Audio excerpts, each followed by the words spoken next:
Then the fury of the heathen power was raging against Christ's choicest members, in aiming in especial at such as were of the priestly order. The wicked persecutor turned fiercely on the Levite Lawrence, who was remarkable not only as a minister of the sacraments, but also as distributor of the property of the church,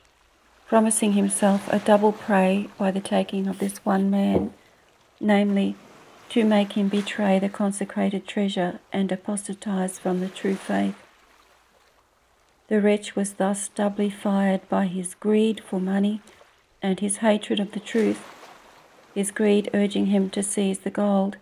and his wickedness to rob a believer of Christ. He demanded of the upright keeper of the sacred treasury to bring him the wealth of the church, for which his rapacity longed. But the pure-minded Levite showed him where these riches were stored, by bringing before him a great multitude of holy poor, by the feeding and clothing of whom he had laid up all that he had, in such wise that it could be lost no more, and was now all the safer, as the way of spending it had been the holier. The baffled thief chafed, and his hatred for the godliness which had appointed such a use of riches, flaming forth, he attempted the robbery of a dearer treasure from him, in whose hands he had found no coin, even to take from him that possession wherein he had holier wealth.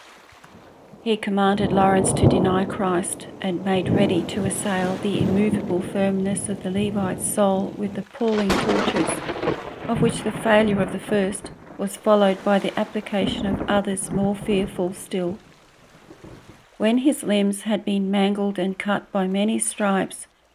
his tormentor ordered them to be roasted over a fire. He was laid on an iron grating, the bars of which by the continual fire below became themselves burning hot, so that by turning and rearranging his limbs upon them,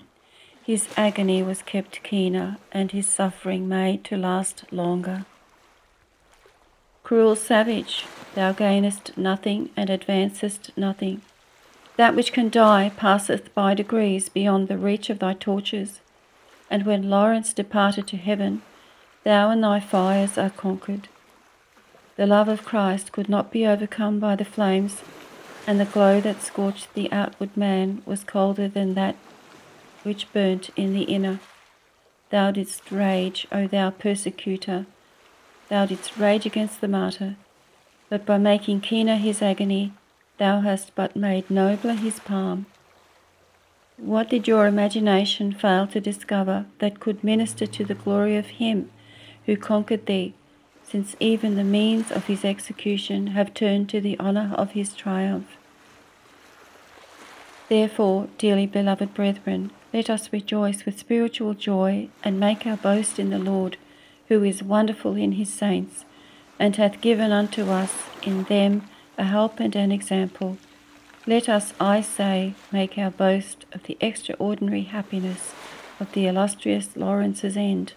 in that same Lord who hath so glorified the name of his servant throughout the whole world, that from the rising of the sun unto the going down thereof, wheresoever the constellation of the Levitical lights shineth,